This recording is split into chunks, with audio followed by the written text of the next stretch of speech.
the worldwide leader in sports. Michael Andretti was the first round winner in the FedEx Championship, fending off Greg Moore. Adrian Fernandez took his second career victory in round 2 on the Motegi Oval in Japan. Reigning champion Alex Zanardi made the move on Brian Herter in round 3 in California. And the Ganassi team celebrated another maximum points haul courtesy of Jimmy Vasser in Nazareth. It looked like Zanardi would be the first 2-time winner when the team visited Brazil, but Greg Moore grabbed the initiative. 5 winners in 5 separate races. The question is, who's next for the top step of the podium?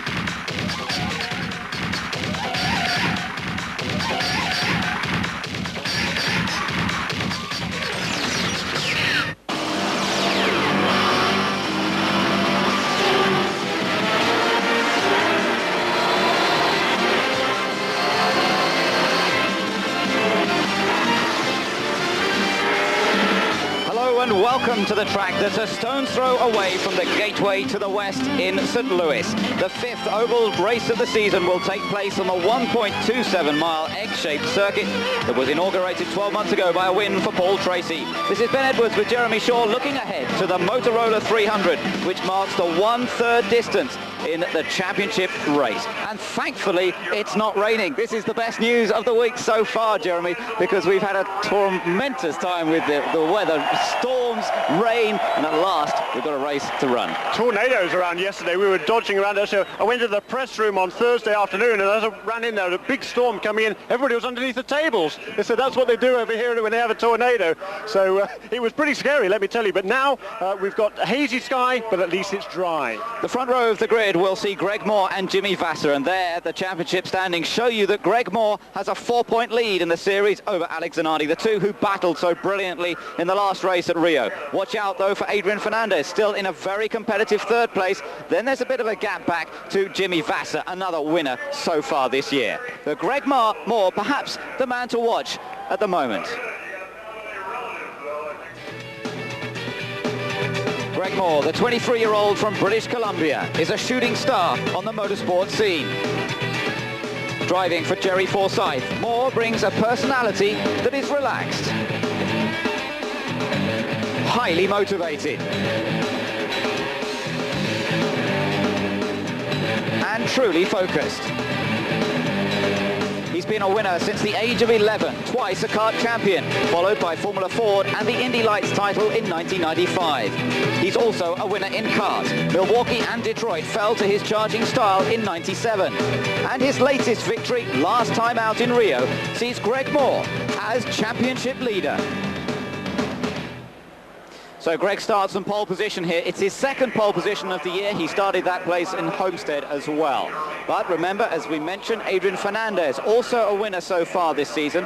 That was on another oval track, probably the most similar to this one, when they went to Japan, Motegi. And Adrian Fernandez featuring strongly this season. Adrian Fernandez is currently Mexico's most successful international racing driver, and he's one of the most popular drivers in the paddock.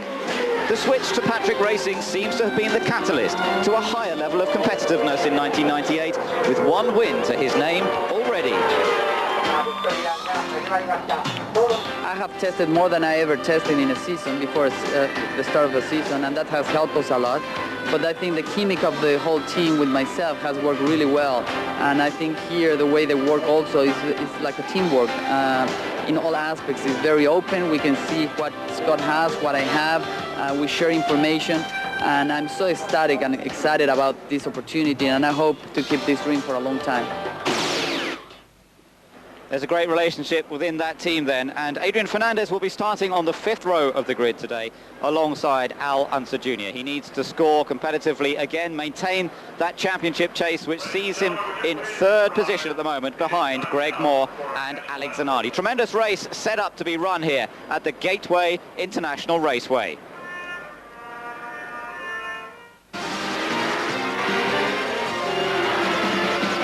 Fans have been coming along to enjoy meeting the drivers over the course of the weekend and leading up to it as well. Let's hope some great racing.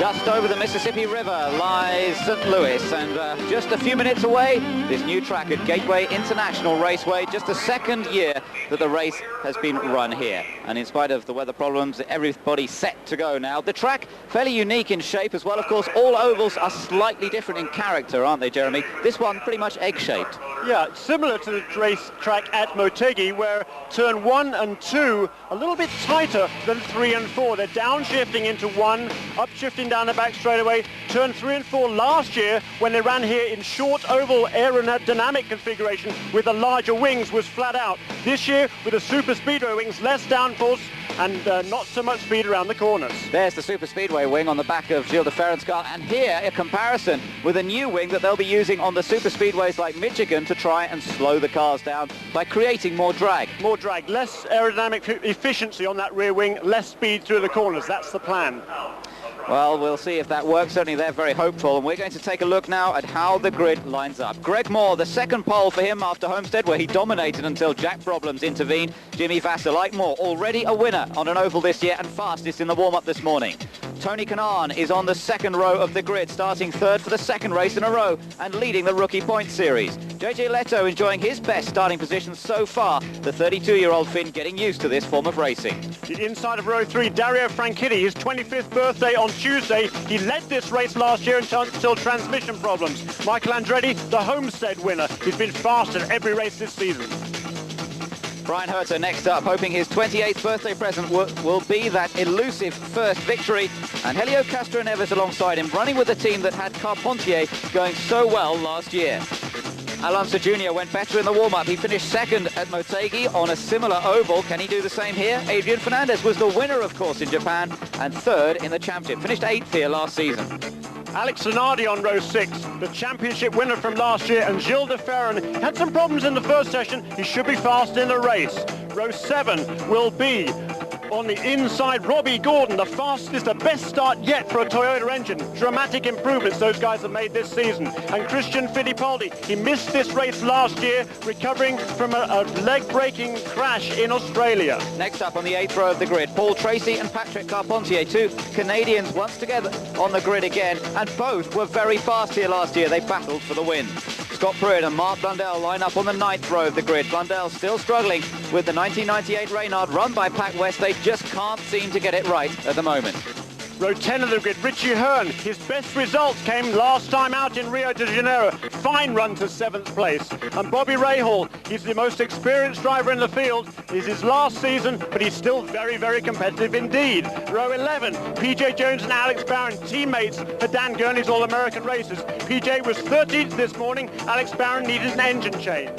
Maurizio Gugelmin is back down on the 12th row of the grid. The other Pat West car still not going so well. And Max Papis down there as well in the second of the Arciero Wells Reynard Toyotas, teamed up with Robbie Gordon. Onto the 13th row of the grid, Michel Jourdain Jr., the young Mexican, finds himself alongside Arndt Meyer, the German, in the Lola chassis. And then we look back to the last row of the grid, and here's a notable point. Andre Ribeiro was second fastest in the warm-up this morning. Turbo problems on Thursday see him on the last row alongside Dennis Vitolo. But watch out for Ribeiro in the race. I think those cars, both he and teammate Alonso Jr. are going to be very, very competitive indeed. They both were fast this morning. They were out in their backup cars in the warm-up session because they didn't want to put too many miles on the engines in their primary cars. 300 miles this race. It's a little longer than normal in this series. So they were just being careful not to put too many miles on those cars. So there they go out onto the track, building a little bit of heat into the tyres. A notable point, it's Paul Tracy's 100th start here today. I wonder if he's going to be able to take his second win at Gateway. Stay with us to find out if he can. The FedEx Championship Series from Gateway International Raceway, Madison, Illinois. The Motorola 300 miles, that's 236 laps. It's going to be a tough race, and particularly considering how little chance they've had to set these cars up. Remember, they had a practice session on Thursday morning, which was dry, but Thursday afternoon was wet, and all of Friday was wet, except for about 10 minutes when they got out for what was supposed to be a qualifying session. That's right, so the grid positions determined according to that very first practice session on Thursday. And in fact, a lot of teams here have been here testing, but actually quite a few of them, even their testing was rained out just 2 or 3 weeks ago as well. So a lot of people coming in here with not as much data as they really wanted. Nevertheless, they have a lot of experience on these cars. They have run in in super speedway trim on these intermediate style ovals before, so that most of them are pretty confident they know what it takes to run this race competitively. We're getting ready for the green flag. Here we go then, ready to start racing in round 6. You're on board with Michael Andretti at the moment, and we also had the view from on board Alex Zanardi. He's starting down in 11th place. It's Greg Moore and Jimmy Vasser who will lead them across the line to start the first of 236 laps. Watch out for Tony Canan. Tony Canan's on the inside, but he decides against going into the lead this time, as in Rio. But watch Jimmy Vasser. Vasser trying to go around the outside, and he's done it. He's got past Greg Moore, and Jimmy Vasser leads as they go up the backstretch. Moore having a look on the inside into turn number 3. He decides against it, and I think, Jeremy, they've all got through turns 1 and 2 safely. Yeah, turning forward, there's somebody spinning. Too early, I spoke too soon. Turn 3, it looks like Dario. It's Dario Franchitti, oh, no. And he's almost hit by his teammate, Paul Tracy. There's a shambles as they all try to sort themselves out. Well, they got through turns 1 and 2 safely enough, but it went wrong in turn number 3, and the first yellow flags come out, and it's Dario Franchitti. I don't think he's hit the wall that hard, but it's the end of the day's racing for him. Yeah, hard enough, that's for sure, and that's a shame, because Tracy was some way farther back on the grid, and he obviously had a completely separate accident. Maybe the guy in front of Paul Tracy, one has to presume, lifted off, and Tracy had nowhere to go and hit the back, and there's some fluids coming out of that car, and there is Richie Hearn as well, also out of his car. That's a great disappointment for John Della Penna's team. Budweiser, of course, is based right here in St. Louis, and they had, oh dear, high hopes, major damage to the right rear corner of the Budweiser Swift, and that's a great shame for Richie. And he had a fabulous drive in Rio de Janeiro, started at the back there 2 weeks ago. We came all the way up to 5th place, and he was actually unlucky enough to lose 2 places on the last lap. He was confident of a good run here, not to be for Richie Hearn. Yeah, as you say, very disappointing indeed for the 27-year-old, starting his 26th race here. Before it snapped out, he said afterwards that he was the yellow. He said it got loose going in through turn 3, just turned around on him. So short day for us, unfortunately. I think this was a case of tire temperature. It's so hot today, you would think the tires would be hot. The tires take a while for the pressures to build up because you don't have a lot of downforce. He's trying to keep the pressure on slap towards the front, and I think the car just snapped out on him going through 3. All right, sorry it's a short day. Thanks, Kim. Thank you. So great disappointment. It sounded, we just missed the beginning of that, Jeremy. It sounded as though Dario was admitting that he'd made a mistake, though, in turn 3. Yeah, sounds like it. And Carpentier's in as well. Look, Patrick Carpentier, the number 33 car, was said to be involved. Let's see if we can see. Right in the background, you could see Carpentier spinning to the inside. He hit Richie Hearn, but it all started already because of Franchitti being in trouble. But then it was mayhem behind, and Paul Tracy in the middle of the picture, having lost the front wing at that point, also involved. And those guys all started, well, Paul Tracy was 15th on the grid, Carpentier was 16th, and Richie Hearn was 19th. So they were all pretty much together. See if we can spot Dario here. There, he just lost it on his own coming into turn 3, but then behind him there's the smoke screen, which really messed up several cars behind.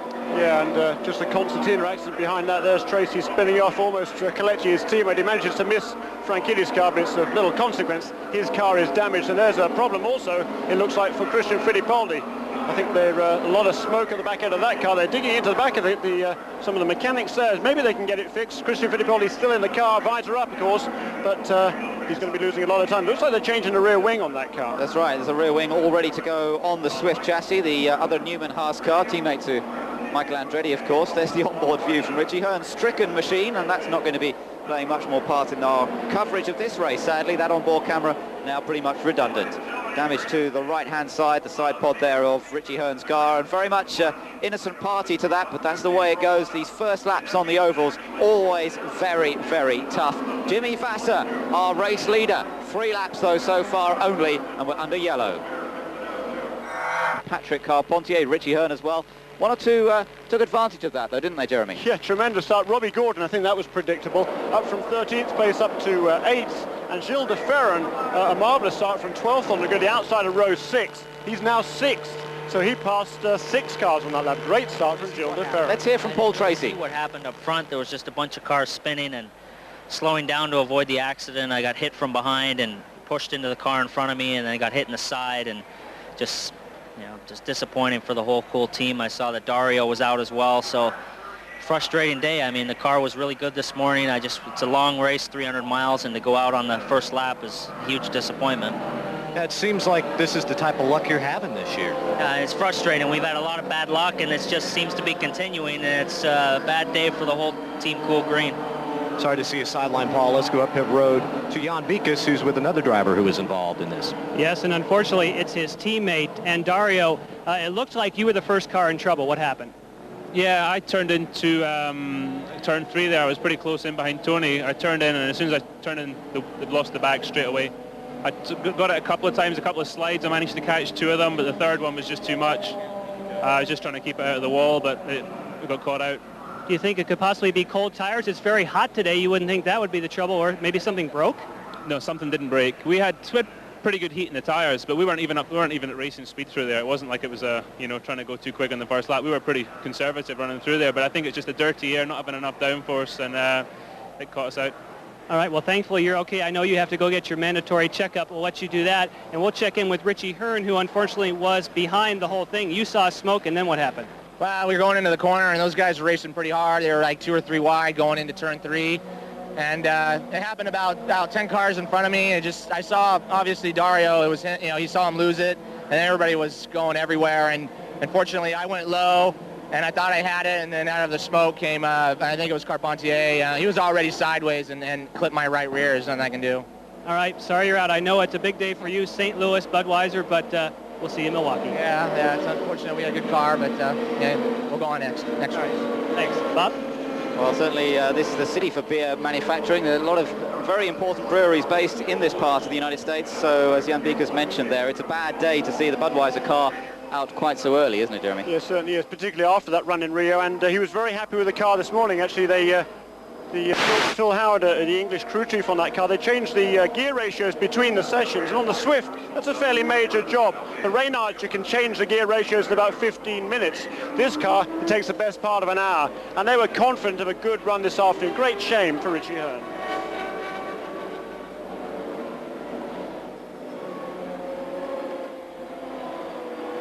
So the situation with the cars just going around slowly at the moment behind the pace car. Jimmy Vasser leading Greg Moore, Michael Andretti, Tony Canan in 4th. Now, it was very interesting at the beginning of the race. We're just looking back at on board with Gilles de Ferran. Interesting to see how Tony Canan didn't really get stuck into the battle for the lead. Now, you were telling me something earlier that might explain that.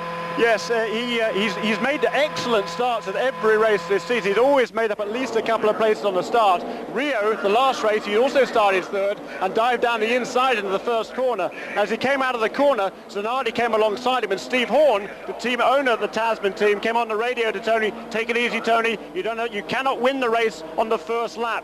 Take it easy. Let these guys pass. Just set into a comfortable rhythm." And I know those words were going through Canan's mind as he was down there on the inside line into turn 1 on that first lap. Wisely backed out of it, let those guys through. Michael Andretti got around him on the outside, but that's fine. Tony Canan is settling into a rhythm, or he will once the race gets going again.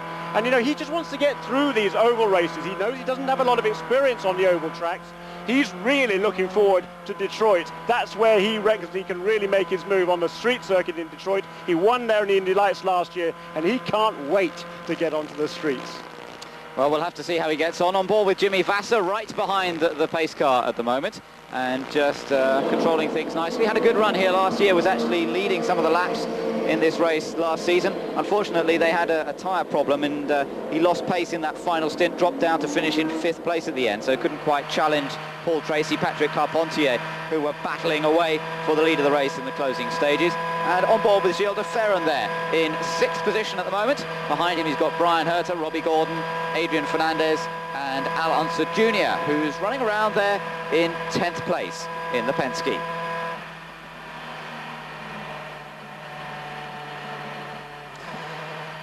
Gilles de Ferran still down there in the top 10 as the cars continue behind the pace car on the yellow flag, but it shouldn't be too long now before we get the race underway. I think they've cleared most of the cars that were stricken up at the top end. Yes, indeed, 1 lap to green. So almost ready to go, and Jimmy Vasser and Greg Moore can continue their battle. It was certainly fairly hard fought in the opening part. There was a little bit of discussion as to whether some of the drivers were ahead of their respective row mate, if you like, the car that they were alongside as they set off on the grid. And I wonder if Forsyth Racing thought that Jimmy Vasser had moved ahead, but apparently they've checked it out and it was all right. Yeah, interesting distinguishing feature between a restart and the start of the race. At the start of the race, when the green flag comes out, a driver cannot pass a competitor until he crosses the start-finish line. At a restart, as of now, as soon as the green flag comes out, which will be as they're going into turn 3, then you can pass right away. So that's the distinguishment between the start and the restart. And here we are, we've got coming up for 12 laps in the books, and we're under green. Jimmy Vasser then leads Greg Moore and Michael Andretti and Tony Canan, our top 4, already with a slight advantage over 5th place JJ Leto, and Greg Moore now goes chasing after Vasser. Vasser trying to pick up the pace immediately. Look at this squeeze going on as Zanardi tries to get past Adrian Fernandez, doesn't quite make it. 3 abreast at one point there into turn number 1, but thankfully they managed to sort them out. Now he's going for it into turn number 3, and they slow down a bit into turn 3. Now Zanardi sneaks past Adrian Fernandez, and that was a tightly fought manoeuvre. Certainly was, and Alonso Jr. there, he did pass Fernandez at the restart into turn 1. Fernandez also being passed, or there's Castro Neves looking the inside, as Zanardi goes past Alonso Jr. into turn 1. Zanardi's looking very fired up indeed. He knows that his teammate's leading this race. He doesn't want those leaders to get away too quickly. He knows he's got to pace himself as well, being a 300-mile race, but he can't afford to let the leaders get away too soon. Remember how little mileage the drivers have had on this track this weekend. They've got to allow themselves to settle in a little bit. In the background, Alonso Jr. is being passed by Adrian Fernandez, and that battle is still for 10th position. Adrian Fernandez trying to get past. He is back past the Penske, and Alonso Jr., although he was quick on the restart. Oh, we've got a yellow again. Contact. Dennis Vitolo. Yeah, Dennis Vitolo made contact. I don't know if that was purely on his own against the wall. It looks like it. I can't see another car involved there. And Dennis Vitolo, who started at the back of the field, hasn't been here before and was trying to settle himself in. Well, Jeremy, he's beginning to pick up a bit of a reputation for this kind of thing. He's been in a few incidents now. Yeah, not good. He's done a good job in qualifying, Dennis Vitolo. You know, he's never really had a fair shot in the past. He's always just done the odd race or two, and it's awfully difficult when the competition is this tough to really give the best account of yourself. Well, here's a replay of there is Mark Blundell going through the picture, and Andre Ribeiro behind him. We just saw a glimpse of Vitolo losing the car on the exit of turn 4, slamming into the inside wall. But you know, this year he's doing pretty much a full program. He had 15 races set to do, but of course he started off badly. He started with a crash before the first race in Homestead in testing, and that's really set him back an awful long way. And he's done very little testing, very little time in the car. He had to miss the race after that because he aggravated an injury to his hand.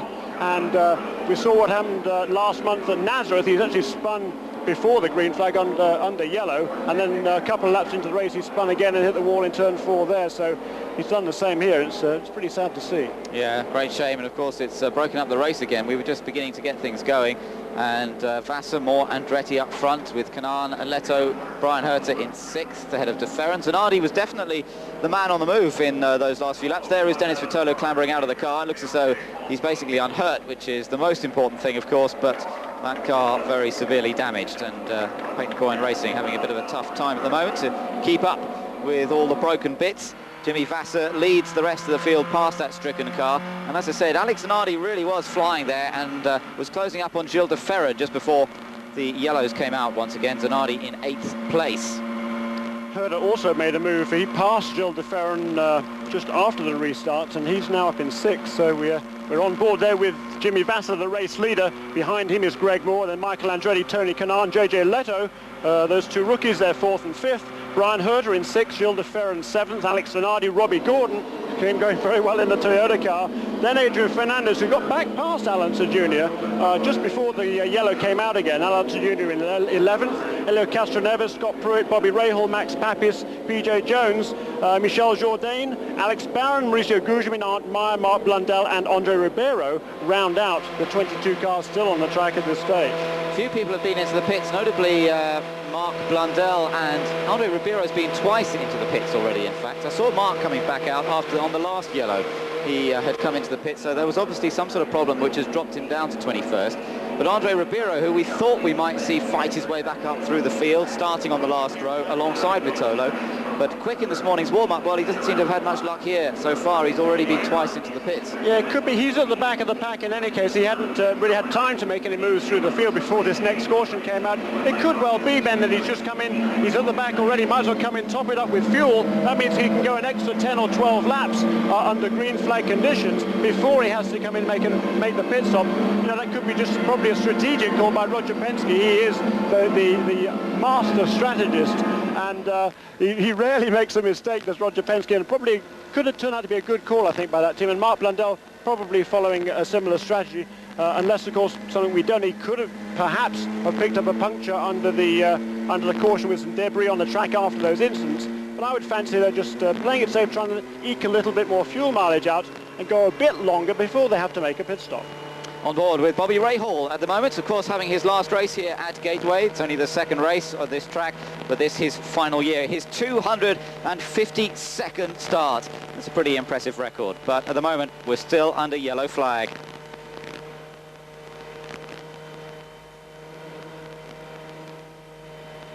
Bobby Rahal then quite a long way down the order currently. He's in 14th position, just off your leaderboard there, being shown on screen at the moment.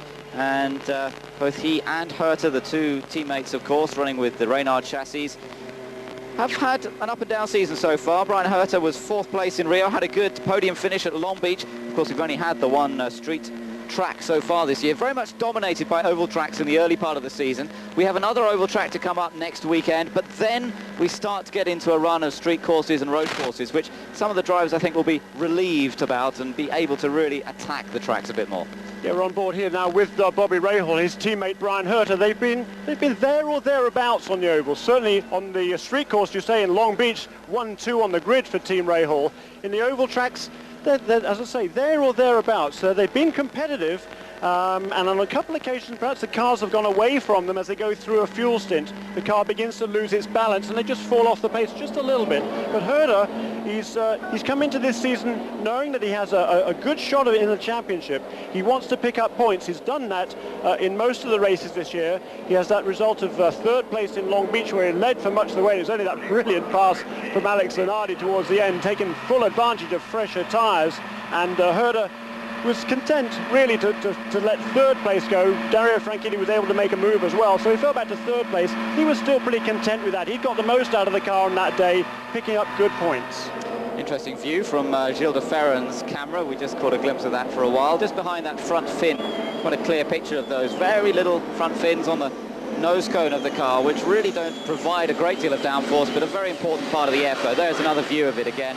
Little edge on that wing as well, just to help guide the airflow, but not really creating a great deal of downforce. The Gateway International Raceway then hosting round 6 of the FedEx Championship, and Jimmy Vasser is our race leader from Greg Moore and Michael Andretti. The yellow has been caused by Dennis Vitolo, who's out of the car, and we've got a chance to hear from him. All right. I felt the car was very good and maybe a bit too aggressive with it too soon, and it might have got away from me. And I struggled a little bit because of the rain. We only had 2 sessions here, and it caught me out. Dario Franchitti and you both had the same problem. They said nothing broke. It may not be tire temperature. What could be the culprit? I think it's just, for me, it's just chassis setup, only because of my lack of time. Not testing here, and then with the rain, we only had 2 sessions to dial the car in, and that just quite isn't enough. Thanks, Dennis. Thank you. Well, an understandable problem. I think that's a fair enough point, and mistakes are going to happen in this sort of situation. Christian Fittipaldi has been back into the pits once again, and that's his 2nd stop. We saw him change his whip. Let's go and hear from Tom Anderson now down in the pit lane. Let's talk about the leader, Jimmy Vasser. Tom Anderson makes the calls as far as when you're going to pit. Has there been enough yellow now to make this a 3-stop race? Could very well be, Jan. It's hard to tell, though, because you got to get the yellows in the right fuel segment. So very well could be, because with the lower downpour this year, we're getting a lot better fuel mileage than we did last year with the short oval type wings. So it could very well be a 3 if everything comes right at the end, and you don't want to try to stretch that last stop a little bit. Now, I heard you have to make 2.25 miles per gallon to make it to the end on 3 stops. Are you able to make that kind of fuel economy? Real close, real close. All right, thanks, Tom. Thank you. So an interesting issue here. With it being a longer race, we're going to see an extra stop at least. And the question is whether they will be able to get through on 3 stops rather than 4. Andre Ribeiro's been back into the pits. And again, Jeremy, and Mark Blundell for that matter, it looks as though the two are sticking to the same strategy of topping up each time there's a yellow flag, staying at the back of the queue, but hoping that will help them later on in the race. Yeah, and Mauricio Gugelmin also made a stop just a couple of laps ago, again for the Pac West team. So that's definitely the strategy they are pursuing. They're hoping that they can go now far enough to be able to make it on 3 stops and hope that some of these other guys are going to need to splash and go towards the end of the race. And if these teams are in a position to be able to capitalize on that extra stop, then extremely well played. Well, it is pretty warm here. It's a very grey, overcast sort of day. There's a solid blanket of cloud above us. A little bit of brightness as I look out of the side window of our commentary box, but it's very warm. It's very muggy as well. Some humid weather conditions. It's going to be pretty sweaty work in the cockpits out there at the moment. Not a particularly pleasant day for the drivers. So I can just see, by the way, Christian Fittipaldi coming back into his pit again. So he really is making a great many stops in the attempt to sort out whatever problem he had. He's got going straight away, so that may have been a penalty more than anything else, because it didn't seem to change anything. No, it wouldn't be a penalty, because penalties you have to serve that under green flag conditions. I think we get a report actually from the pits to say he was just felt the car was a little bit loose as he went out of the pits. He pushed as hard as he can, just felt a little bit loose. So a slight wing adjustment there for Christian Fittipaldi as we go back to green. Yeah, racing again. Jimmy Vasser leads them across the line then. Greg Moore in second position. And meanwhile, Gilles de Ferran trying to make a move on Brian Herter. Has he made it stick? No, he hasn't. And in fact, Gilles got to watch out for Alex Zanardi. Alex Zanardi right behind the car. You're on board with Gilles de Ferran, but the red Italian is behind him now. Is he going to have a go into turn number 3? I don't think so. Not enough room for Zanardi to have squeezed past there. Great shot as he comes out of turn 4. And in fact, de Ferran's had a great run on Herter and is now going to have an attempt on the inside into turn 1. On the brakes, down a gear into this one, then back on the power as they accelerate out.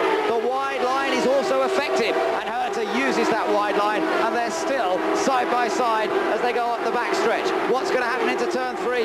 Finally, de Ferran manages to complete the move that he started about a mile ago, and de Ferran takes the place and moves up to 6th position. And now Zanardi versus Herter. This age-old battle once again is coming on into turn number 1. And there goes Zanardi down the inside. Interesting, did you hear him make that shift coming off turn 4? That's interesting. There's early stages in the race. Still quite a bit of fuel on board, and they are downshifting into 3 and 4. Now then, watch him into turn number 3. Herter had another little think about getting back past him.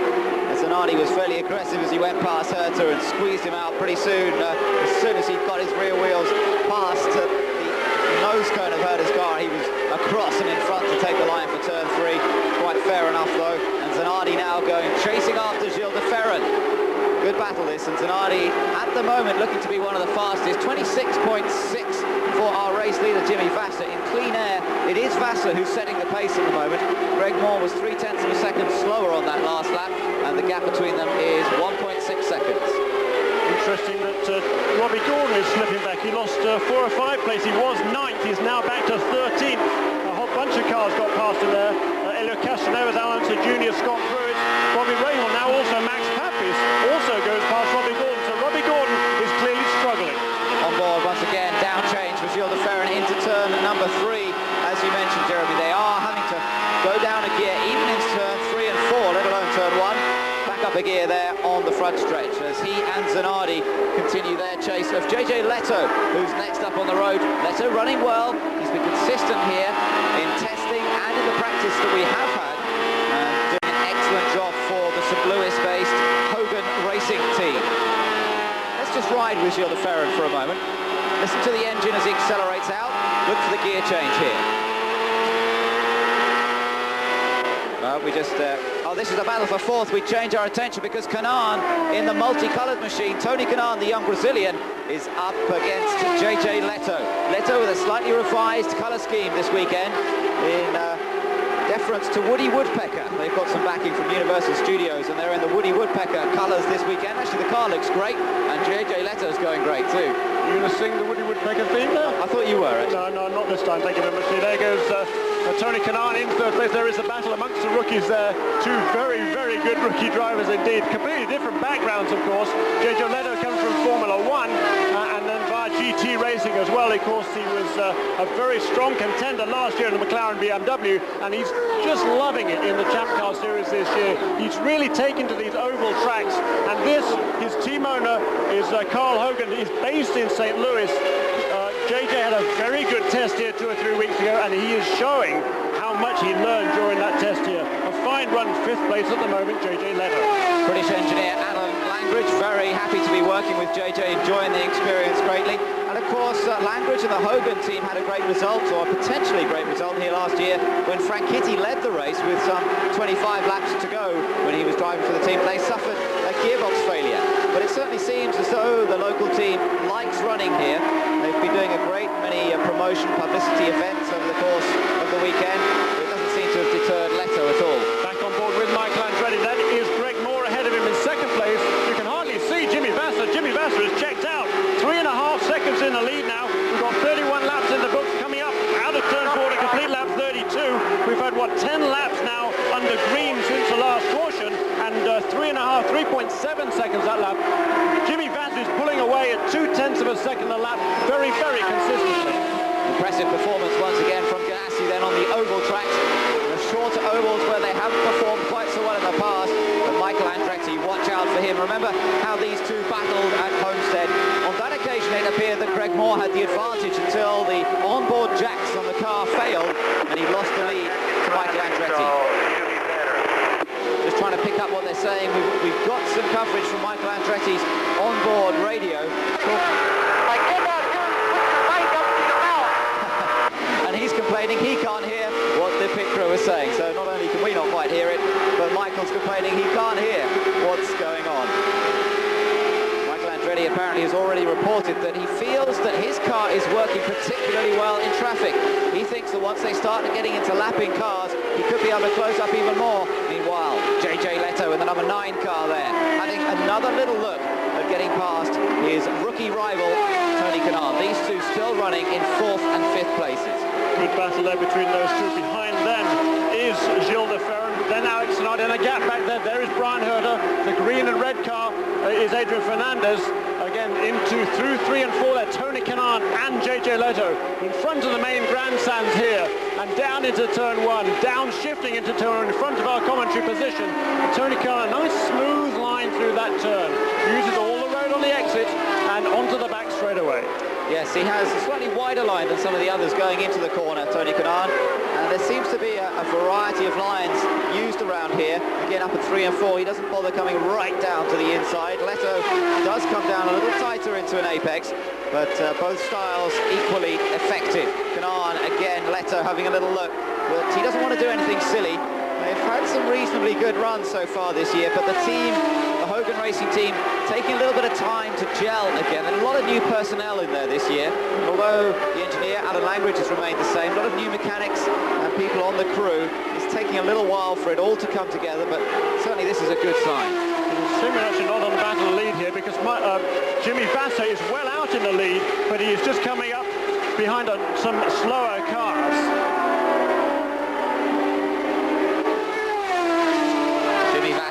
That advantage, as you say, 2.7 seconds, but that battle Moore Andretti really, really hot indeed. Yeah, but the lead was 4.3. It's come down 1.5 seconds in the last 2 laps. Jimmy Vasser is bottled up behind the 2 Pac West cars of Mark Blundell. He's actually got past Gouchemin. Next ahead of him is Blundell.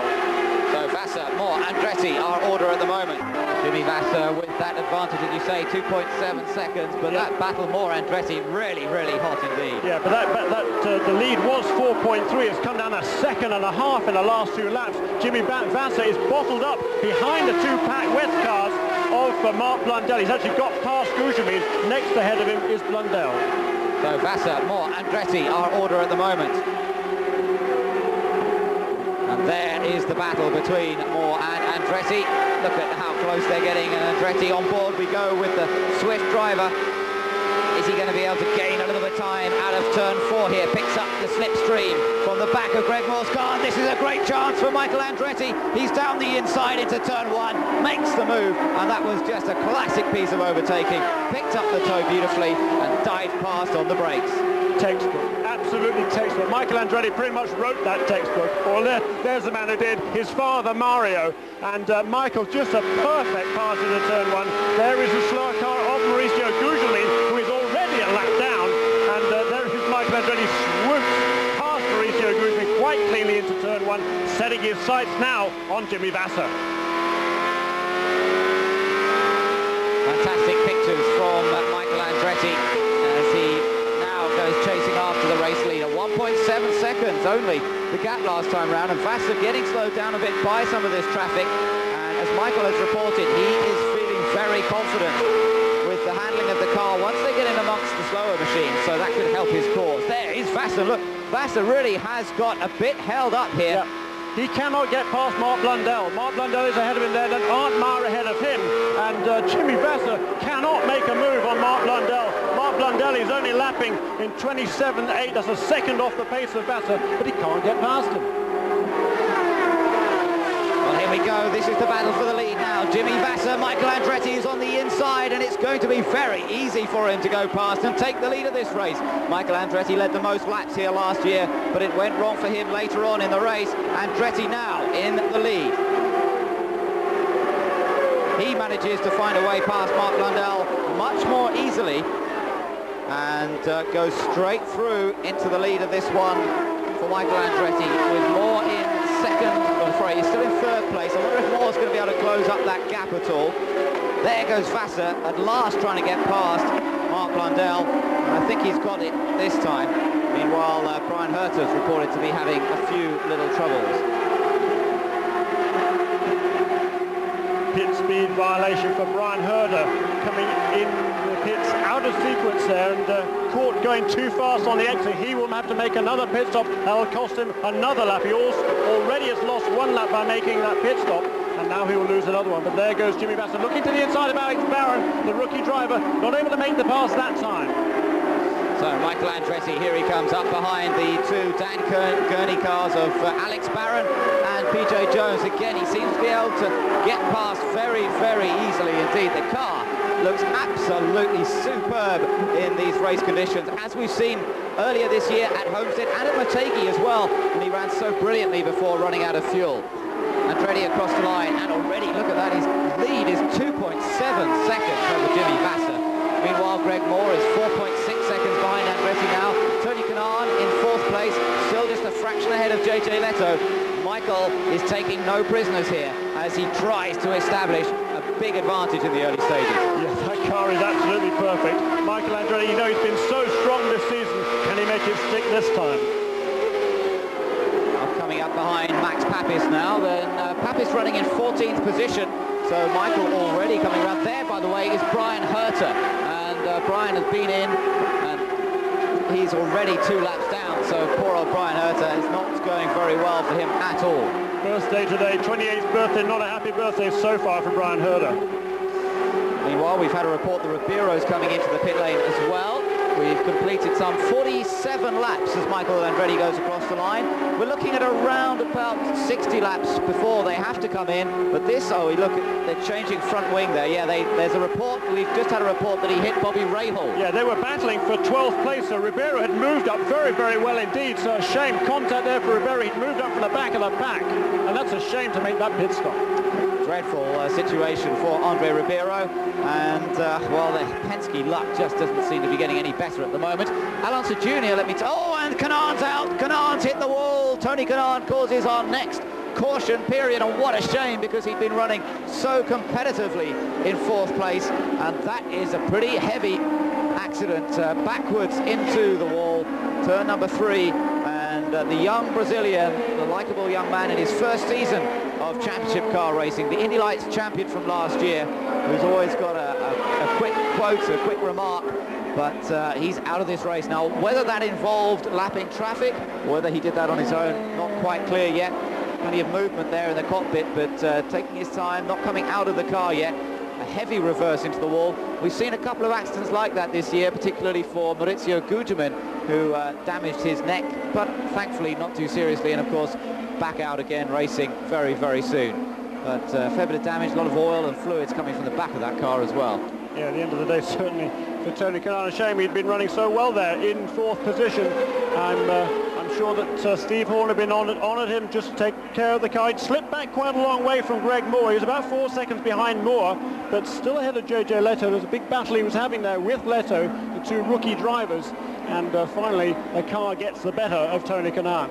Let's see what happened. Well, we pick it up pretty late there, don't we? But looks as though Canan lost it. We couldn't see whether there was any other car involved there. We were picking it up a little too late in the accident. Obviously the car had got away from Canan by that point. And Leto, as you say, seemed to be a little way further behind, didn't he? Yeah, he did. There seemed to be too close there when he came in the corner. I don't think they could have been contact between those two. Maybe there was a slower car on the way. Difficult for us to say, but at the end of he's a very promising young driver. He's got a lot of wins ahead of him, I think, but not this day for Tony Canan. We've got another chance to look at it from another view once again. Let me tell you, by the way, that Bobby Rahal reported to have damage on his car. Well, in fact, it looks like pretty much the same view. So again, we don't get to see how that began. But as you say, JJ was quite a long way back, so it wasn't between those two that caused it. Looks as though it may just have been Tony's mistake. But as I mentioned, Rahal with a bit of trouble, and it means that both Brian Herter and Bobby Rahal have already been in trouble here this afternoon, and it doesn't look like a good day for Team Rahal. The incident between Rahal and Andre Ribeiro, we saw Ribeiro repairing, now Rahal in the same situation. Pit lane's open, and our race leader, Michael Andretti, is making his way down the pit lane. So here he comes, down towards the Newman Haas pit for the first vital refueling stop. Michael and the team ran a very cagey race last year.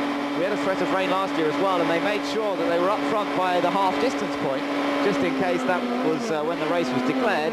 Unfortunately for them, the race dried out, and they had to go back out again, and he didn't go quite so well for him on the restart. He dropped back with a rear wing problem in the end, finished down in 11th place. Yeah, it certainly was very good strategy indeed. He did lead the most as he got the extra point for that, but he wants the extra 20 points for winners. Great stop by the Newman Haas team. Andretti out in the lead after those pit stops. Jimmy Vasser comes out second, then Greg Moore, Alex Zanardi, good stop by those guys. Then Fernandez, Gilles de Ferran, Alan Jr., JJ Leto, Scott Pruitt, and then the car of Elio Castroneves and Bobby Rahal. I'll tell you what, that Ganassi crew's done it again, hasn't it? I mean, Jimmy Vasser's out in the same place, but Zanardi has just gained a couple of places there. We certainly got past Gilles de Ferran, and regularly they managed to get him back out, saving time. I think perhaps sometimes we don't give them enough credit for some of the successes for both Zanardi and Vasser. They do such a brilliant job down there in the pit lane. The Ganassi crew really do seem to be the fastest stoppers in the business at the moment. Yeah, they do sterling work, those guys, and there's the All-American Racers guys having a battle out of the pits. Alex Zanardi wins that little contest. Jones came in, PJ Jones came in ahead of Alex Zanardi, but Zanardi's crew, I'm sorry, Alex Zanardi, Alex Barron, but it's the Barron crew that gets out of the pits first there, so they will be down in 16th and 17th position. They are already one lap down, but a good little inter-team rivalry there. And that's always as competitive as ever as well amongst the different mechanics. They want to get their man out fastest of all. Michael Andretti is our race leader here. There are 139 to go. Alex Zanardi in second by over 12 seconds now. Jimmy Vasser in third place. Greg Moore, Adrian Fernandez and Gilles de Ferran are top 6 places. Let's join Gilles de Ferran at the moment. He's got JJ Leto pretty close behind him. And Gilles in that 6th place, remember, JJ Leto in 7th, and right on board with the Brazilian. Right out to the wall on the exit of turn number 2. And heading up towards turn 3, behind Adrian Fernandez. That car, the green and red colours you see, are the colours of the 5th place man. So this really is quite a close battle that's going on for 4th, 5th and 6th positions. Back across the line again, up to around 200 miles an hour as they go across the line, but then hard on the brakes. Quite a long period off the power, or just a gentle throttle. Oh, look at that! Unusual to see a correction of oversteer midway through a quarter on an oval track. Yeah, that's very interesting indeed. Goodyear tyres on Gilles de Ferran's Reynard Honda, the Valvoline Cummins car owned by Derek Walker. Yeah, he's much more smooth on the throttle coming off the corner. That time past start finish, that's 99 laps in the books now for Gilles de Ferran. And coming into turn 1 and 2 there, he is easy onto the car. You can feel the car definitely is loose, particularly coming off the corner there, isn't it? Wow, what a snap that gave. He's still closing on Adrian Fernandez, though. Yeah, still doing it. There's a bump on the exit of that corner, isn't there? It goes over a little rise. And in fact, talking to Adrian Fernandez the other day, he was saying because they have to set these cars up to turn in to the left like on any oval track, and they put in some crossweight, which means they set the chassis up asymmetrically, basically, to make it go left easily into the corners. Look at that. What's happening as he goes over that hump is what Adrian was telling us. He said when you go over that hump, the car just wants to turn left. So effectively it's oversteering, and Gilles de Ferran's having to wind on a load of opposite lock to correct it. Yeah, and that's going to take a lot out of that right rear tyre on that Reynard. He's using that right rear tyre very, very hard indeed. Every lap coming out of turn 2. Brilliant pictures, and it just gives you an idea of how hard these guys are working right on the edge of traction as they go through both ends of this track. Oval racing might look easy, but I tell you, they're right on the limit. But compare it to the pictures on board Michael Andretti, and look how easy it looks on board his car. Also Goodyear tyres for Michael Andretti here. We've got the fuel window there. It means that, yeah, they're about ready for a pit stop. And there is Greg Moore and Alex Zanardi. Or is that Jimmy Vasser making a move on Greg Moore for third position? Great move by Jimmy Vasser. Some slower traffic there through 1 and 2, and Vasser makes the move. Yes, that's right. Well, it was a good battle between the two. I think Greg had actually just closed up a bit more than before. He actually got alongside Jimmy for a moment. We haven't seen those two right together for a little while, but Greg Moore really had a good shout there, a good chance to get past. We're having news, though, interesting this from the pits, that there could be a blister forming on Michael Andretti's right rear Goodyear tyre. Now, we've seen the problems Gilles de Ferran suffering, and although it looks easier on board Michael Andretti's car, it could be much the same is happening to him. It's overheating that right rear tyre. So watch out. Michael Andretti might not be as comfortable. Let's hear now from Brian Herter. Not a very nice birthday present for you. Your car just wouldn't stick. Yeah, the car was good early in the race. You know, we're riding around there, and I don't know, maybe a shock broke or something. We're kind of scratching our heads right now because it just went really bad in a hurry, and you know, that usually means something went bad at the back of the car. So, you know, we took it back and we're going to look at it, but obviously we're disappointed because we're out of this one. Okay, well, we wish you well at Milwaukee the next round. Thank you. So Herter out of this one. Jimmy Vasser's managed to escape the clutches of Greg Moore for a moment after getting very, very close together, those two. A little farther back, Alonso Jr. lost 3 positions on that last lap. Not quite sure what happened there, but he swept back from 8th place back to 11th for Alonso Jr. Just checking this fuel window, as you can see, they're about 10 laps into their stint at the moment, effectively. And still a fair way to go before, but it's actually a bit more than that, isn't it? It's quite a while since they last stopped. Yeah, that's right. They're due for a stop now. The yellow there at the beginning of that stint is actually after they made the pit stop. It's under caution. That's why it shows yellow at the beginning of those horizontal bars, and then the green flag racing after that. And because of that yellow caution period, they're able to go a little bit longer than that fuel. It's chosen. There's Arndt Meyer crashing in front of us in turn 1 with Max Papis. Oh, it's been a big accident down here at turn number 1. Max Papis and Arndt Meyer. There is Papis clambering out of his car immediately and getting across the track very quickly indeed. Arndt Meyer still in the Lola chassis. Papis shaking his head, and obviously we don't know what happened there. The safety crew ready to get out to Arndt Meyer, and well, obviously that was a very heavy contact. Jeremy, you picked that up. You were looking at, you actually glanced out of the window as it happened, I think. There is Arndt Meyer, and it looks as though that has taken a very heavy hit indeed. Max Papis walking back down to the infield. Yeah, Max Papis is obviously not concerned about Arndt Meyer. He doesn't seem to be concerned about anybody this afternoon, Max Papis, I have to say. But there is the kart safety team on the scene pretty quickly there. They are attending to Arndt Meyer. It was a pretty heavy hit there. I didn't see what happened actually. Where we are in turn 1, our view is actually blind, but we think we've got a replay of it coming up here. There's 3 abreast into the turns there, and Arndt Meyer is on the racing line on the outside, and well, Max Papis, I have to say, is in no man's land. There's a faster car on the inside of Max Papis. Max Papis should, in my opinion, have backed out in that situation. You cannot make it 3 wide going into that turn safely. When you're 2 laps behind, there is absolutely no point whatsoever. Yeah, it was a very nasty looking crash into the wall, flash fire as well, and obviously concerns for the young German racer, who I have to say, Jeremy, has done a great job. I mean, surprisingly good job, really. He's come over to the United States, taken a very different route to most, particularly German racers, European racers, to try and get into Formula One. Raced very competitively in the Formula 3 Championship in Germany, and lost out in his main championship year to Jarno Trulli, who won the German F3 Series that year. Nick Heidfeld was also in the championship, a man who's doing extremely well in Formula 3000 at the moment, and driving for the McLaren Junior team effectively in Formula 3000. But Arndt Meyer battled with those guys, was right up there with them, took several race victories in F3, then has come over here to the kart championship, of course driving the Lola chassis, and that's hard work in terms of having to develop the car on his own and being relatively inexperienced. Well, the leaders are taking advantage of this to come into the pits. We saw the pit lane window, the window was pretty much open, and it's an ideal opportunity for them to come in now, and Michael Andretti leads the field into the pit lane. Yeah, no kidding, absolutely perfect timing, particularly for Michael Andretti, who we believe was suffering with a blistered right rear tyre. We'll see if we can have a look at it when he comes in for the pit stop, and also Gilles de Ferran, I would think, in a similar situation, but they were just about due for a stop in any case. The yellow perfectly timed. There goes the Newman Haas team to work. Ray Sorensen there on the right front, the crew chief for Michael Andretti. All 4 tyres, 35 gallons of methanol. That's actually Tim Coffin there on the right front. I lie. And the stop is complete. Away goes Michael Andretti, still in the lead as JJ Leto and Gilles de Ferran come in behind him. So the Ganassi cars have again got out second and third fastest by the looks of things, and Alex Zanardi again ahead of Jimmy Vasser. So no change there. Vasser ahead of Moore. Again, no change.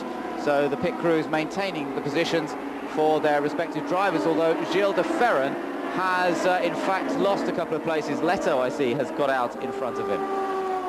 Well, the news for Arndt Meyer is that it's not too serious by the sound of things, and we'll obviously have more reports from you as soon as possible. But I see him, I think, out of the car now. Yeah, he's just run down across the track, so it's good news to see that Arndt Meyer unhurt in that instant. A scary looking crash indeed between Max Papis and Arndt Meyer. Good racing. I'm very disappointed, you know, he got a lot of, he got already seen, doing very strange moves, and, he had a loose car and he closed down to me, he hit my car, I'm very disappointed on his driving. This is not good racing, I'm sorry. Now, are you okay? That was a big hit for you. Now, do you think there's room for 3 cars wide in turn 1? He was somewhat high, but not high enough? No, he thought he was high. He closed down, that's the problem. And, I don't know if it's room for 3 cars, but, for sure it was room for mine. Okay, well, good thing that you're walking, and okay. That's the good news.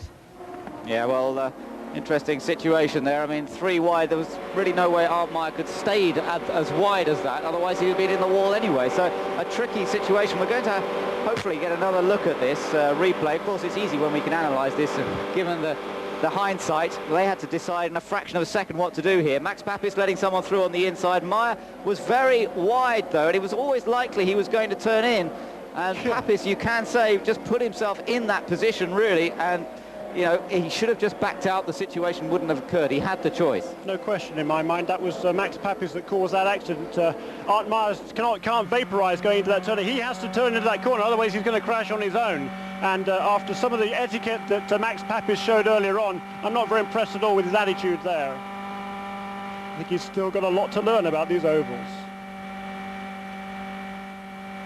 Stop here at the Gateway International Raceway, running in 12th position at the moment, but some way down on the leaders, a couple of laps behind the leaders. Michael Andretti is still out front at the moment, having completed 158 laps as I speak. He's just gone across the line and maintains a 2.7-second lead over Alex Zanardi. There are 78 laps still to go, but we must be getting into an area soon where these leaders are going to have to make another stop.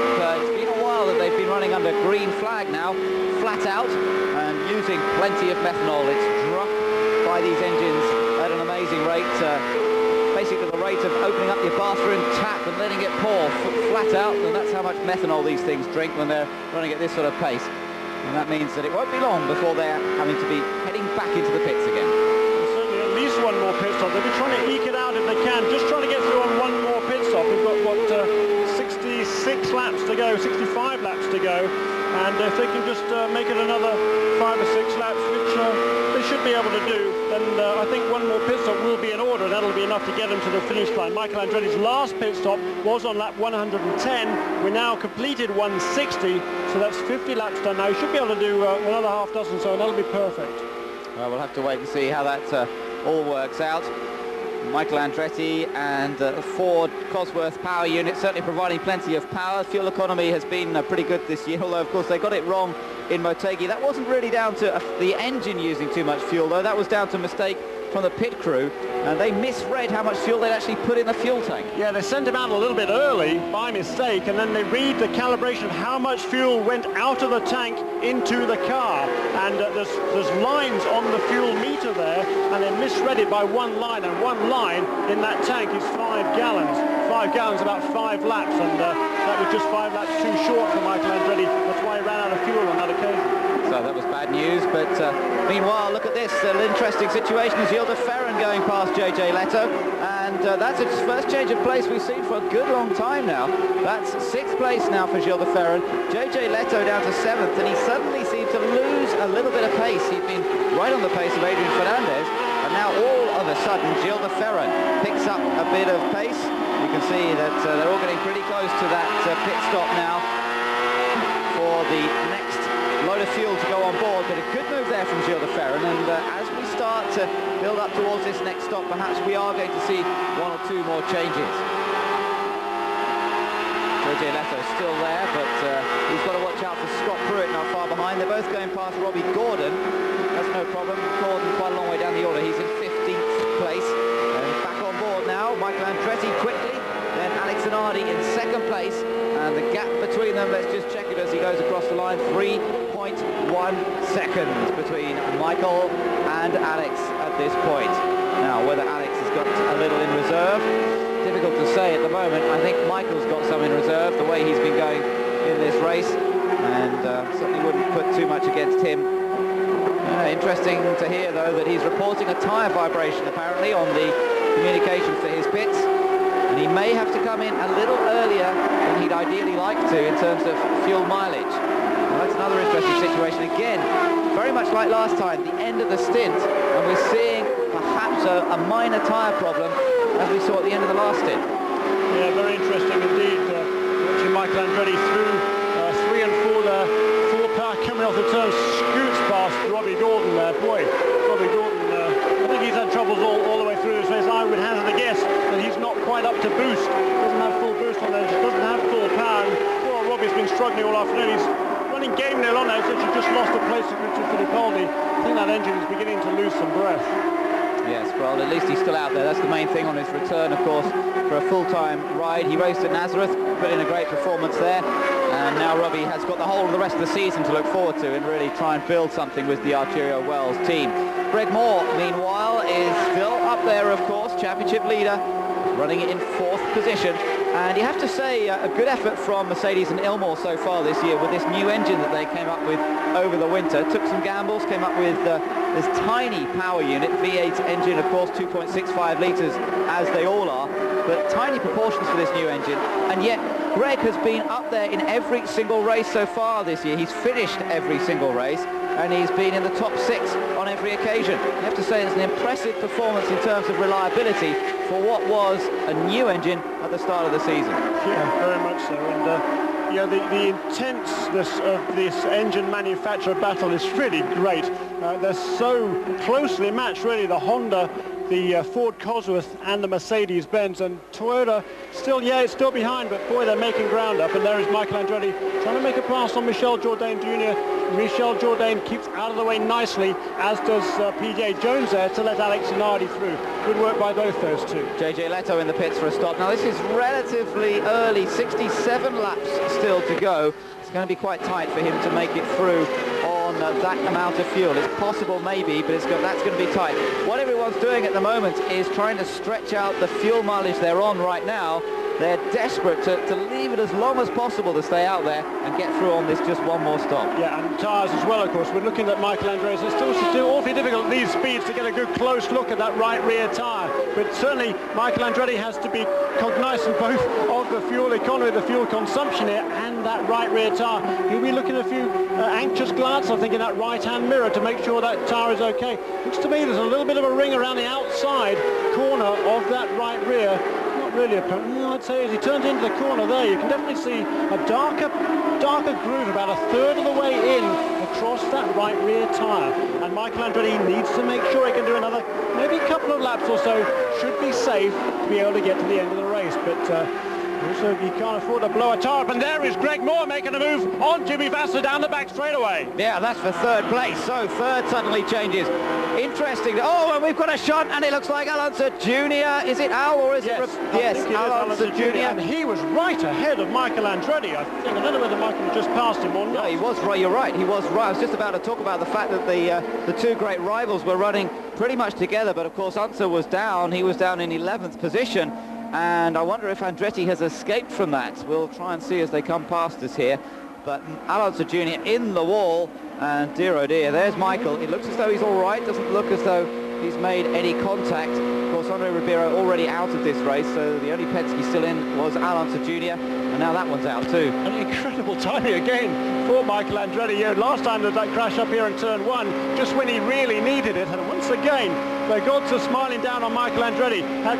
He was a little bit worried about a vibration from that right rear tyre, and also he's getting low on fuel. He needs to make a pit stop, and now comes the caution, and he'll be able to make that once the pits are opened in a lap or two when they pack up behind the pace car.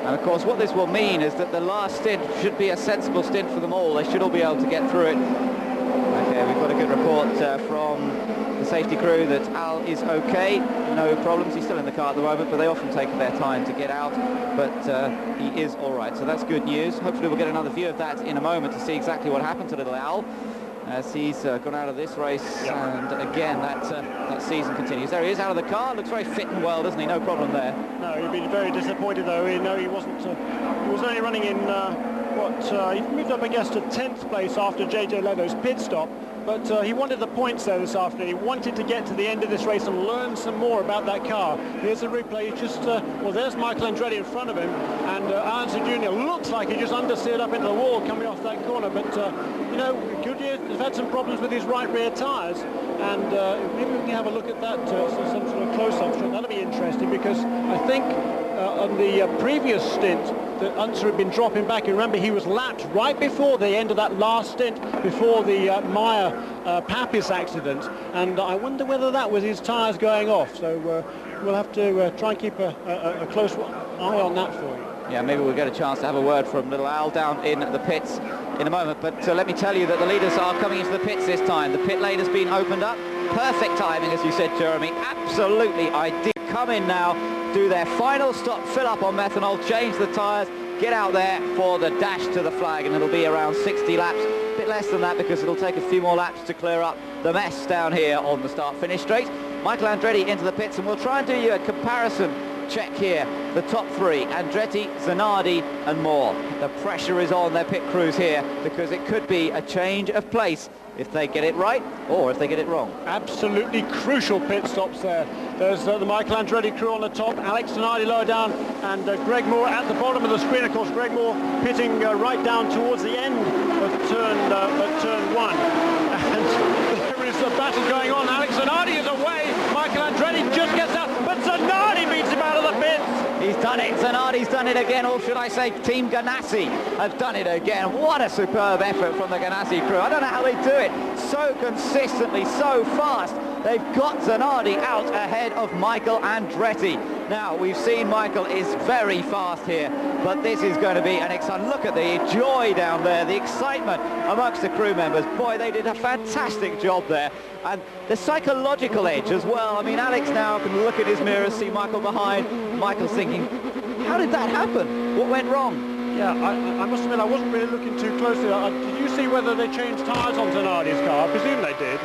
Yeah, I didn't really check to see, actually. Interesting point. Whether they actually changed all 4 tyres. They may have tried to save time by not changing tyres. I was really just watching the comparison. Yes, sorry about that. I was watching really the wrong thing. But it's certainly interesting that in the past, a couple of times before in races, we've seen that the faster tyres, they get better wear out of their rubber, and they're able to go without changing tyres on a pit stop, and that can save them 2 or 3 seconds, which is more than enough to make up that one crucial position. Great pit stop. I'll tell you, my guys are the best in the pits. I've said it before, I got the best team. We beat Michael out of the pits. There's a chance to do it right there. We got a long way to go yet, though. All right, Chip Ganassi has to get back up on the box, get ready for the restart. He's an excited man, though, isn't he? That was such a great effort from the team. We're going to take another look at that pit stop now, Jeremy, so we can see for ourselves whether they did yeah, they did change all four. Look, there they are, hard at work in the middle picture there. They changed all four tyres, and they were still able to get it out ahead. A little bit slow on the right rear with Michaels, but it's the fuel, of course, that takes time in this form of racing. They got Alex out, and then there was still a bit of a delay getting Michael out. Yeah, definitely that took too long getting that fuel in. There was definitely a miscue of some sort there, and Michael Andretti leaves the pits just as Gilles de Ferran is coming in, and he was lucky there not to lose any more time.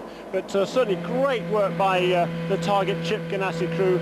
Rob Hill is a crew chief on that car, and once again exemplary work by that Target Chip Ganassi racing team. Jim Quintal gives the signal that there's one lap more behind the pace car, and then they'll be coming round to take the green flag again. There are 57 laps to go. We are into the final segment of this race now, or we will be in a moment once it goes green, and they should be able to run all the way to the flag without having to take on more fuel. So we're now into the sprint. The survivors, the guys who've still out there in the top 10, or at least on the lead lap still. In fact, there's 8 cars still on the lead lap. It could be any one of those 8, but you have to say Alex Zanardi and Michael Andretti have been the dominant forces so far this afternoon. Don't forget, Greg Moore is still in third. There is how they came in and how they went back out of the pits. The main change, of course, Andretti and Zanardi, and now we're getting ready to go green flag racing once again. Zanardi comes off turn 4. Michael Andretti is chasing him as they come down to take the green flag and go on to lap number 181. Zanardi, Andretti, Greg Moore and Jimmy Vasser. Surely the winner is going to come from one of these 4. Meanwhile, behind, the battle is for 5th between Fernandez, his teammate Scott Pruitt, then Gilles de Ferran, who's dropped to 7th as a result of those last stops, and then in 8th place, Helio Castro Neves. Yeah, and this is down to crunch time now. There we are on board with the race leader, Alex Zanardi, and it's now time to check out and make his presence felt there. He needs to consolidate that advantage. He knows, I think, that he has better tyres in terms of consistency, perhaps, than Michael Andretti. And Michael Andretti, interesting situation for him. He needs the points. He can't afford to lose 16 more points. He'll be very, very disappointed to lose that position to Alex Zanardi. But it's, for his situation right now, 2nd place is better than no points. We're looks pretty certain we're going to get our first 2-time winner this year, Jeremy. The top 5 of the 5 winners we've had this year. That's a pretty amazing statistic. They've all survived so far, no technical problems, no other issues that have taken them out of the race. So all 5 winners are in the top 5 positions. And that really does set things up wonderfully, doesn't it, for a climax to this race. It's very interesting indeed. And we hope that everybody has a full load of fuel. They're going to need every last litre of fuel in that tank to get to the end of this race. Well, we just had reports that Neiman Haas crew is rather scratching their heads. They reckon that they had a good stop. They put all the fuel that they needed into the car.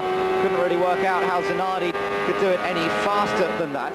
And they've determined that the vibration that Michael Andretti was suffering was down to tyre pickup or rubber pickup, and that's because of the little bits of rubber that get thrown off these tyres throughout the course of a race, and those little bits of rubber then get picked back up again by the hot, sticky tyres, and that obviously causes an unbalanced tyre and a vibration. But look at this, Zanardi really is beginning to pull away from Michael Andretti and showing a greater degree of pace now than we've really seen from him, except in the early stages of this race when he charged to move his way up from a relatively lowly qualifying position.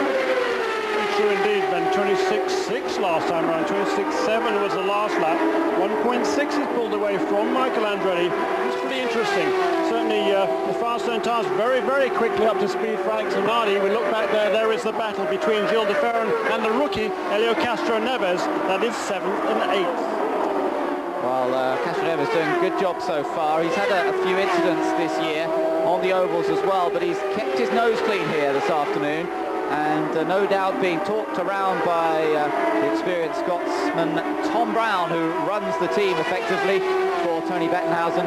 And Tom Brown, top oval engineer, gets these cars set up beautifully well, ran Patrick Carpentier last year to a great 2nd place here. And I'm sure he's been helping Helio Castro Neves throughout this race. And they're up there, they're on the lead lap, they're in 8th position, heading for some good points. And Tony Canan, of course, crashed out of this race early on. gives Helio Castroneves a chance to catch up a little bit in the points battle for the Rookie of the Year honours. There, though, is Michael Andretti, second position at the moment to Alex Zanardi. The gap 2.1 seconds. Are we going to see something special from Michael? Is he going to be able to now get those Goodyear tyres working for him and close up that gap? It's a tall order. Alex Zanardi is very, very consistent. He's very, very confident, and he is just pumped up because of that great fuel stop just a few moments ago. There's Alex Zanardi. You see the left front wheel off the ground there. He did it again, Jeremy. The other Alex. The other Alex, He's hit the wall somewhere by the looks of things and damaged that right rear. So Alex Barron in the All-American Racers. Where was he running before that? About 14th position. 14th place. We think he hit it in turn number 2, and it's brought the yellows out again. So Zanardi's hole, look at that. Wow. Maurizio Gugelmin must have had a fright as Alex Barron. Now that is exactly the bump we were talking about. That's the rise as they come out of turn 2, and that's where he lost it. It actually spun to the inside and then went back out again. Yeah, surely lucky there. There's a gap in the wall there. The wall is set back for the cars to come across the racetrack to get into the infield there. And boy, that was a perfect position. Otherwise, that was been a very big hit indeed, I think, for Alex Zanardi. So stroke of luck for him. And there's Floyd Ganassi there, actually, in the left in the white shirt. That is Chip's father, who was very much a guiding force behind not only Chip's career as a racing driver, but now also as a team owner. Great guy is Floyd Ganassi, really a wonderful character. And he's worked so hard. He's always been behind the scenes. It's Chip that takes all the credit, but Floyd is a big, big part of that team. And they've worked so hard to put together this winning combination. Indeed, Greg Moore is the one to watch now as he begins to close up a little bit more. Last lap he was 1/10 of a second faster than Michael. Not really very much to shout home about, but nonetheless keep an eye on Greg Moore. Of course, Moore leads the series by just 4 points over Zanardi. This would swap it around a little bit, give Zanardi the slight edge, but what a tremendously close championship we're enjoying here this season. It's great stuff, but certainly we've got, 6 laps to go now. There is Alex Zanardi one more time. That's 231st time into turns 3 and 4. Very, very smooth coming off the corner, feeds in the power. Michael Andretti flashes past the camera, second place, but boy, he's got a lot of work to do now.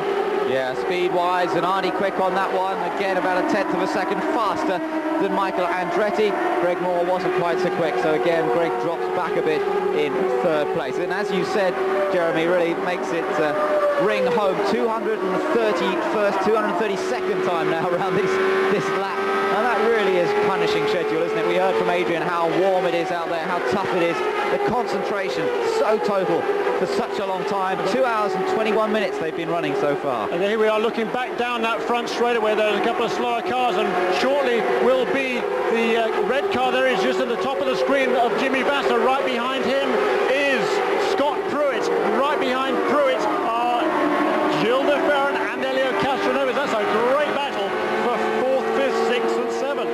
That's right, but I don't think they're going to be able to do anything about the top 3. Zanardi, Andretti and Moore. Just 3 laps to go now. Just over, well, around 4 miles of this track.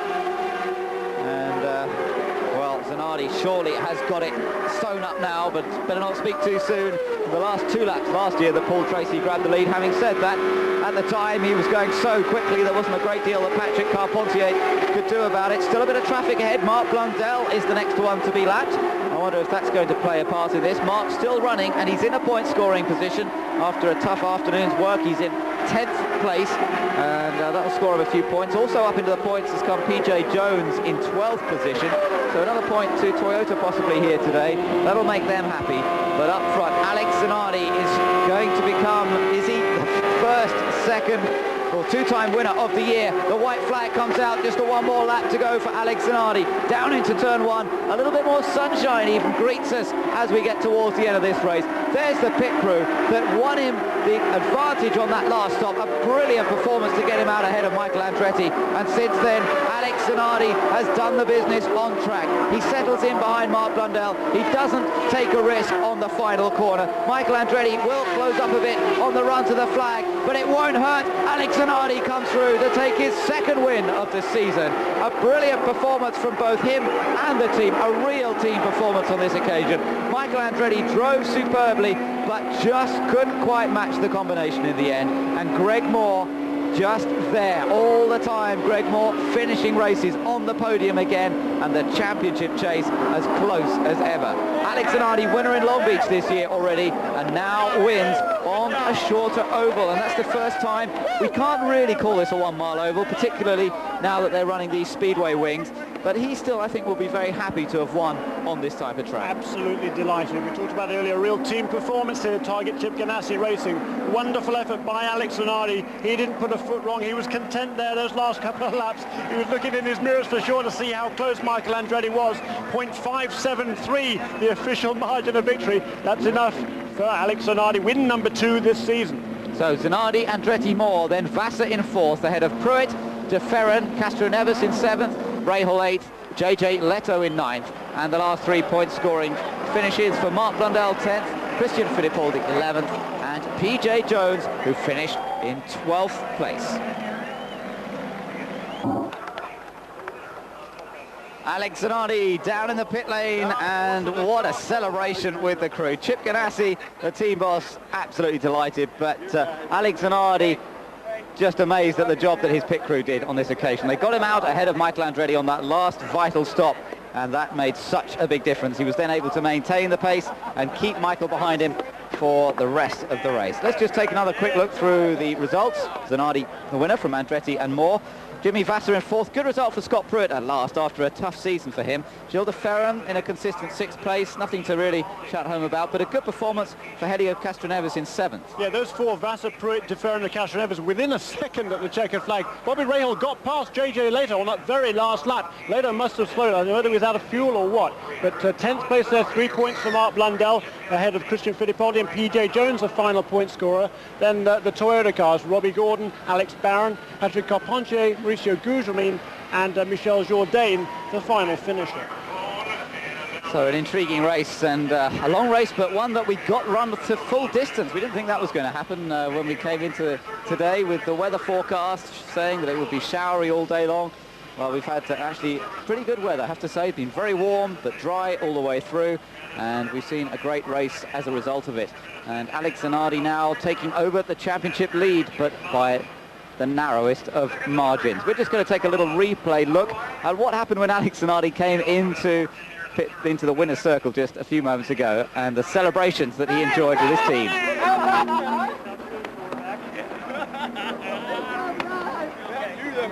Way to go, my man. Yeah, baby. Woo! Yeah. Yeah. Woo! I think they're a pretty happy band, don't you, Jeremy? I think they are, and absolutely with total justification. Great effort by the whole team there. They worked very, very hard to get a consistent car for Alex Zanardi. He takes full advantage, and then that fabulous pit stop to get him out ahead of Michael Andretti. That was the key to winning this race. Definitely, there was a great effort from the pit crew, and good to see Alex congratulating the pit crew in the same way. Let's just check through the, well, we're just going to go down to the interviews now with Alex Zanardi. Let's hear from the man who's just won a dramatic race here ahead of Michael Andretti. 10th win for Alex Zanardi, and here is well, the very first thing that Alex Zanardi did, he went around to each one of his crew members. He congratulated them because your last pit stop really made the big difference. Yeah, you got that right. This year with this wins configuration was very difficult to overtake somebody, and position in the pit lane was definitely crucial. I knew I could count on my boys, but you know, I mean, those guys keep doing pit stops incredible, so sooner or later something's got to go wrong, but they keep going right. I mean, it's incredible. Those guys are unbelievable. I think I drove a good race. I want to thank my teammate Jimmy Vassar that let me have his setup this morning because I was a little lost. I want to thank Firestone because they gave us a great tire once again. And, you know, the old Target Chip Ganassi Racing was an incredible performance. It's my first real win in a short oval. And I'm so happy that you can't understand how happy I am. Yeah, but you have a couple titles as well. Now you're the points leader. You are the first repeat winner for this year, so you have done that. But also, in that pit stop, when you look at the stats, it was your in and your out speed that made the big difference. What did you do different?